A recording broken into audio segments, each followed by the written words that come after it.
Finalmente chegamos aí basicamente na reta final novamente de novo, como nós falamos no início aí da nossa 7ª edição do Hackers de Mente. Hoje a gente teve realmente 3 temas.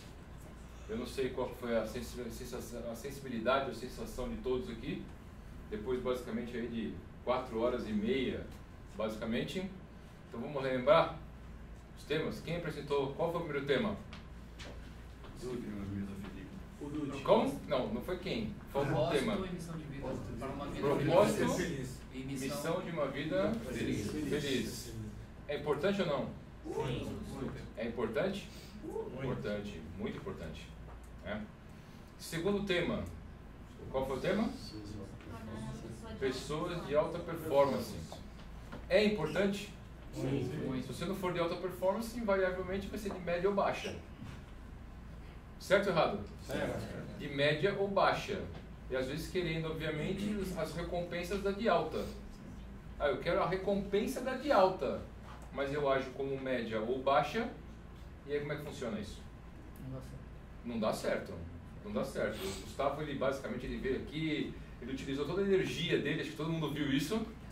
Toda a energia do Iron Man, basicamente, para apresentar com louvor, basicamente, esse tema de alta performance. É um tema extremamente importante, o mundo inteiro observa isso aí o tempo inteiro. É uma energia que contagia basicamente o planeta. E ele falou de um tema aqui extremamente importante, que a gente já veio falando de outros hackers de mente, e hoje ele veio basicamente meio que coroar tudo isso. Falou sobre o tema chamado paixão. Paixão. As pessoas que têm paixão pelo que fazem, invariavelmente elas não trabalham. O trabalho ele é objeto da sua paixão, da sua distração, daquilo que te move.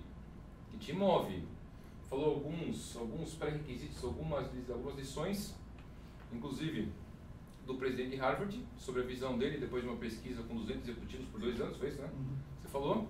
Então assim, e é uma verídica, uma situação muito verdadeira, as pessoas utilizam, nós já colocamos isso, essa paixão a favor do próximo. Obviamente com doação, com foco, com disciplina, pessoas que leem, que buscam informação. O Gustavo falou outro tema extremamente importante, é a questão da formação. A gente vive num país aqui, na verdade mundialmente, mas principalmente num país, numa cultura que a gente está muito acostumado a receber as coisas como se fosse uma receita de bolo, uma fórmula, E está errado, completamente errado. No mundo que a gente vive hoje, a nossa formação depende de nós mesmos. Como a gente quer se formar? De que maneira? Quantas horas do dia a gente utiliza por dia, por semana, por quinzena, por mês, para investir na nossa formação? Se você mesmo não investe na sua formação, tem um problema grave. Na verdade, nada mais é do que uma escolha. De novo, tudo vem da questão da escolha. É uma formação, é sua vida. Como é que você pretende ter uma vida com propósito, uma vida com missão, uma vida, obviamente, de sucesso, se você não investe em você mesmo, na sua formação, para enxergar coisas que ninguém enxerga, fazer coisas que ninguém faz, fazer diferente do que o mundo, obviamente, tradicionalmente te oferece. Se você fizer igual todo mundo faz, que diferença tem? Não tem diferença nenhuma, basicamente. E por fim, a gente veio aqui escutar e aprender um pouquinho aqui com o André, professor, aqui ó, 9 com mais 9, com mais 3, com mais 3, com mais 4, com mais 15, tem uns 100 anos aqui mais ou menos. O que faltou ali pegou aqui. Aqui tem uma formação muito grande, uma experiência grande dos dois lados da moeda, do lado do cliente, do lado, obviamente, de quem está fornecendo. São duas visões muito interessantes, de quem está contratando e quem é contratado de alguma maneira, e trouxe essa questão da negociação. Como é que as pessoas realmente se preparam para uma negociação? Inclusive com aquelas duas visões de como é que o cliente ele busca levar a negociação, como é que o fornecedor busca conduzir a negociação e como é que uma coisa pode se sobrepor à outra. E aí ter sim um desdobramento final, que é o que o nosso amigo Al também comentou aqui, o desdobramento final que te leva ao ganha-ganha. Não tem negociação que só um lado ganha, porque invariavelmente alguém perdeu. Se alguém perdeu, todo mundo vai perder. Se o fornecedor quebrar no meio do caminho, quem contratou ganha? Óbvio que não. Se você basicamente engana seu cliente, você ganha? É óbvio que não. Gustavo deu alguns exemplos aqui, inclusive, lá da época do Guaraná com rolha, que a pessoa com habilidade verbal, influência, ele chegava num determinado local e sabia conduzir ao público basicamente a comprar o produto dele, dominando basicamente a questão da escassez, ou seja, ele estipula basicamente um limite para a oferta dele, ele controla muito bem a questão do tempo, ele cria muito bem a questão do desejo. Então ele faz com que você deseje algum produto, diz claramente que quase não tem e que vai acabar. E o ser humano, basicamente, sabendo que o ser humano é muito impactado pela questão emocional, ele nem sabe o que está comprando. Sabe aquele negócio, ó, promoção de última hora, 50% de desconto. O cara viu lá, promoção, 50% de desconto, seja de um agasalho, uma calçadinha, etc. Ele fala assim, nossa, mas era 200, agora está por 100. Ah, vou comprar. Enquanto não acabar as ofertas limitadas. Aproveite enquanto os estoques não terminarem. Aí o cara chega em casa e fala, eu comprei isso aqui. Vou fazer o quê? Eu tenho 100 calças, vou comprar mais uma pra quê? Ah, pra mim ter a sensação que eu fiz um bom negócio. Fiz de verdade um bom negócio? Ter comprado mais um item que eu já tenho um monte? Não, fiz um péssimo negócio. Você poderia ter guardado aqueles 100 reais para investir de repente em uma outra coisa, uma outra oportunidade que poderia surgir. Então, os grandes negociadores sabem manipular, influenciar as pessoas para essa questão de escassez, oferta, tempo. E funciona violentamente. O Gustavo simulou rapidamente aqui em cima, funciona violentamente isso. Né? Quem já viu esses treinamentos ou de repente participou de algum tipo de evento de venda de produto de massa, é devastador. O que as pessoas conseguem fazer com o público. É devastador. O cara chega em casa, depois que ele chega em casa, ele fala assim, o que eu fiz? Por isso que as concessionárias implementaram a questão do test drive e uma série de coisas. Ou seja, ele vai pelo lado emocional. Engraçado que isso funciona ainda como golpe na internet, que se vê muito. Pois é. Que é muito comum. Funciona muito, mas a questão é, isso cria valor de longo prazo? Não. Não, por quê? Porque quando você sente que de alguma maneira, do outro lado, utilizou um dom, um talento que a pessoa tem, o vendedor, como o André colocou aqui, sedução, né? A influência, exclusivamente a favor dele, você nunca mais volta e ainda conta para todo mundo. Aqueles caras são charlatão, aqueles caras me enganaram, aqueles caras basicamente o produto não serve para nada. Na verdade ele nem abriu a caixa muitas vezes, ele nem utilizou, mas ele vai contar para todo mundo só para equilibrar essa balança, porque ele se sente obviamente enganado, e ninguém quer se sentir enganado. No mundo de hoje, o Gustavo falou novamente, fazendo uma apuração geral das 3 apresentações, que é um mundo repleto de informação, conectado, um mundo conectado, né? Rapidamente as pessoas conseguem ou te ajudar, certo? Falando que compraram um produto, estão extremamente satisfeitos, que estão satisfeitos com o pós-venda, estão satisfeitos com os próprios serviços ou produto, ou extremamente insatisfeitos. E qual é o efeito disso? É, novamente, devastador. Quanto custa, basicamente, você devolver um cliente? E quanto custa recuperar um cliente? Quanto custa você, basicamente, se preparar, ou seja, se educar? E quanto custa não se educar? É muito mais caro. É muito mais caro, muito mais penoso. Então a gente teve aqui uma visão que a gente volta a dizer, nem sempre o cliente compra valor ou compra preço. Tem vários aspectos que devem ser levados em consideração. O pós-venda, o prazo, a qualidade, a garantia, o fluxo de caixa, uma série de variáveis que a gente tem que, obviamente, perguntar. Se a gente não perguntar, a gente não sabe. Se a gente não tiver aquela condição, como ser humano, de ter uma interlocução com a outra parte e realmente perguntar para essa parte aqui o que ele deseja, o que ele busca, qual é a dificuldade que ele vive aqui, qual é o problema que ele enfrenta, quais são os gaps que ele vive no cotidiano, todo dia, para que a gente consiga realmente montar uma solução que possa olhar por tudo isso, é óbvio que na hora que chegar na reta de compras só vai olhar isso aqui, ó, preço. Não está nem um pouco preocupado com nenhuma outra variável a não ser preço, porque em nenhum momento, entre aspas, se preocuparam com eles também, do ponto de vista de qualidade, de prazo, de pós-venda, de suporte, de treinamento, de operação, de uma série de variáveis. E você nem tem argumentos para falar para o comprador. Não tem argumentos, porque nem perguntou, só se preocupou basicamente em pegar a especificação e socar o pau no preço. Então não é assim que funciona. Volto a dizer, tem público específico para tudo. Para tudo. Tem a camada A, imobiliária, que compra mansão, e tem a camada D, que compra a casa mais popular.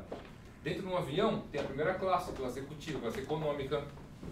Dentro de um espaço, até mesmo num cinema, se um cinema já tem sala VIP, não sala normal, por que tem? Por que as duas lotam? Por que custa tão diferente os preços? Porque é público. O público que quer uma sala VIP, que a cadeira deita, ele tem um atendimento e um serviço diferente. Ele está buscando o quê? Comodidade, serviço, um cardápio diferente, uma série de coisas. Ele vai pagar por isso. Ele não vai falar assim, eu quero sentar naquela poltrona, naquele serviço, pagando o preço do outro assento. É impossível. Se você fizer a mesma coisa, vender pelo mesmo valor, você vai quebrar o negócio. Até porque são menos poltronas para poder servir melhor. Então isso é estratégia da empresa. Eu vou atender todo mundo? Não. Eu vou atender basicamente aqueles que estão conectados, como o André falou. Eu vou me conectar com o mesmo cliente que tem a mesma missão, com o mesmo foco, os mesmos valores, os mesmos objetivos. Aqueles que priorizarem exclusivamente só preço, e se a gente não for tão bom assim só em preço, a gente basicamente olhar para a estrutura como um todo, mas a gente tiver uma alta qualidade, um serviço de pós-venda diferente, formos capazes basicamente de treinar o cliente, olhar pela estrutura dele, gerar valor para ele, mas a nossa premissa não for preço, e a gente entender, obviamente, querer vender para um cliente que só valoriza o preço, significa que não vai ter acordo. Você fala uma coisa, o cara entende outra. E de quem é a culpa? É nossa, que procurou o lugar errado. Certo? Tem um caso muito interessante sobre isso, né, Marcelo, que é Mercedes e Lexus, nos Estados Unidos, né? O pessoal de vendas acho que conhece isso. A Lexus começou a tirar mercado dos carros da Mercedes. E aí a estratégia inicial, o cara pensa, mas vamos baixar o preço para vender igual o pessoal da Lexus. A estratégia do cara foi não, elevar o preço, porque o pessoal não comprava só o produto, comprava o status. Sem dúvida. Começou a vender menos carro, mas com uma margem melhor, o lucro no final do ano foi bem melhor do que se tivesse baixado o preço e vendido mais. Aumentaram o preço para vender isso. Então, novamente, a estratégia, né, de quem vai conduzir o negócio, eu vou definir pelo preço, eu vou basicamente transformar uma marca que foi consolidada em anos em uma marca popular. A estratégia da Mercedes é popularizar a marca Mercedes, ou inclusive letizar a Mercedes. A mesma coisa para acompanhar a Emirates da vida. Ela proporciona um tremendo serviço, mas ela não vende pelo preço de uma Gol. Todo mundo já sabe que se for viajar para essa companhia, a questão de preço não é o principal item. Não é o principal item. Se você busca preço, você vai na concorrente. Novamente, se você busca, obviamente, qualidade, atendimento, uma série de coisas, bem-vindo à companhia. Novamente, o cliente sempre sabe o que ele quer. Ou algumas vezes não sabe. E aí é o nosso papel, inclusive, utilizar o nosso dom, o nosso talento para não enganá-lo também. Para puxar a corda só para o nosso lado. Porque na hora que ele perceber que, de certa maneira, ele foi influenciado só para o nosso lado, esse cara nunca mais volta. Então, para aquele cliente que também não sabe muitas vezes o que ele quer, é necessário dar empatia e não dar simpatia. Se eu colocar no lugar dele, se eu fosse ele, se eu tivesse, obviamente, com uma certa dificuldade para escrever alguma coisa, especificar alguma coisa, e do outro lado tivesse alguém com essa habilidade, eu gostaria de ser enganado? Não, não gostaria. Eu gostaria, inclusive, de ter um parceiro aqui que olhasse por tudo isso, porque isso vai criar, obviamente, uma empatia e vai criar um relacionamento a longo prazo. Certo? Novamente, é a questão, basicamente, de não querer para o próximo que a gente não quer para nós mesmos. Porque se fizer, é simples, pela questão da comunicação, o cara, em 5 segundos, ele desenvolve um novo fornecedor. E aí acabou. Aí tem o ceticismo, tem a falta de confiança, tem a quebra de parceria. E aí, para você restabelecer tudo isso, é um caos total. E por quê? Porque, infelizmente, a gente utilizou os recursos errados. Era para utilizar de uma forma diferente e utilizou de maneira errada. Perguntas? Se tiver perguntas para vocês, os especialistas estão sentados aí, ó. André, Gustavo e Dude. Aproveitem. Não? Então vamos lá para os temas da nossa 8ª edição. Vamos encerrar.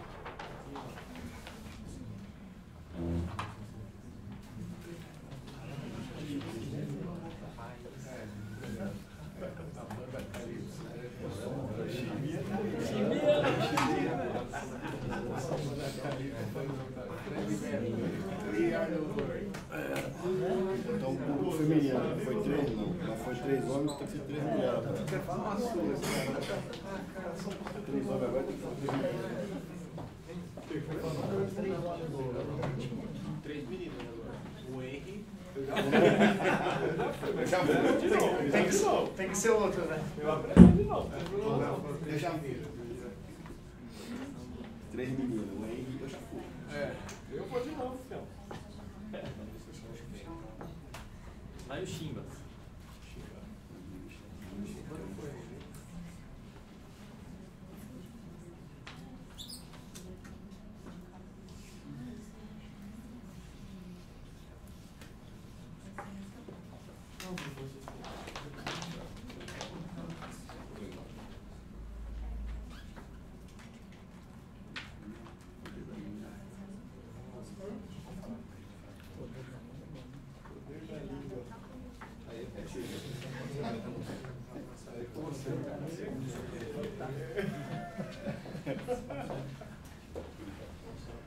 Bom, tinha alguns temas aqui, pré-selecionados, uma meia dúzia. Eu fiz uma seleção agora de 3, na reta final. Então, tema número 1, administração do tempo. Tema número 2, aqui ó, o poder da língua.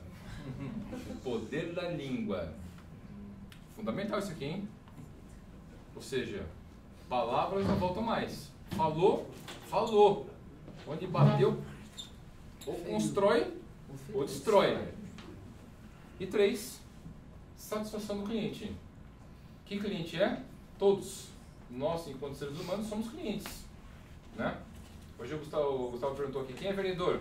Acho que o Gustavo perguntou, né? Quem é vendedor? Todo mundo. Logo, todo mundo é um cliente também. Eu estou consumindo o tempo todo algum tipo de serviço, habilidade ou dom, etc. de todo mundo. Logo como é que eu deixo o cliente satisfeito e feliz? Será que eu sou capaz de fazer isso? Ou só quero eu ser feliz? Só eu quero ser satisfeito pelo universo, mas eu acho que eu não tenho que fazer ninguém satisfeito. Ou seja, sou um total credor na natureza. Eu sou credor, todo mundo tem que me deixar satisfeito, não tem que fazer ninguém satisfeito. Então, número 2, poder da língua. E o primeiro, administração do tempo. Tempo é uma variável nobre, extremamente nobre. Né? Quem tem na mão aí a quantidade de tempo que falta ainda? Ninguém, né? Isso aqui é sempre uma interrogação, né? Logo, como administrar isso aqui da melhor maneira possível para ser um cara de alta performance, para ter uma vida feliz, para se dar melhor nas negociações? Como administrar isso aqui, ó? Parar de reclamar. Sabe aquela história como o Dude falou, da procrastinação, da reclamação? Isso utiliza tempo. Reclamar, eu aumento lá, lembra do problema aqui? Quando eu reclamo, eu aumento o problema. Quando eu paro de reclamar, eu reduzo ele porque eu estou focado na solução. É administração de tempo. Então vamos lá. 3 mulheres. Quem se habilita? Tema número 1, administração do tempo. Nosso amigo Renan.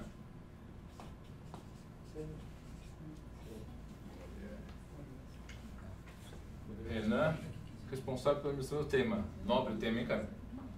Muito nobre. Seu pai conhece bem esse assunto também. Vive na Valha. 2.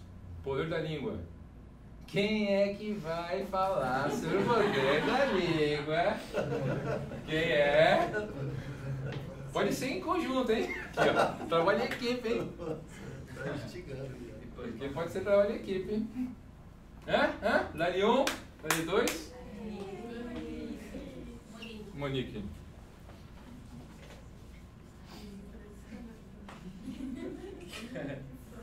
Monique vai falar sobre o poder da língua. Olha, olha, que coisa.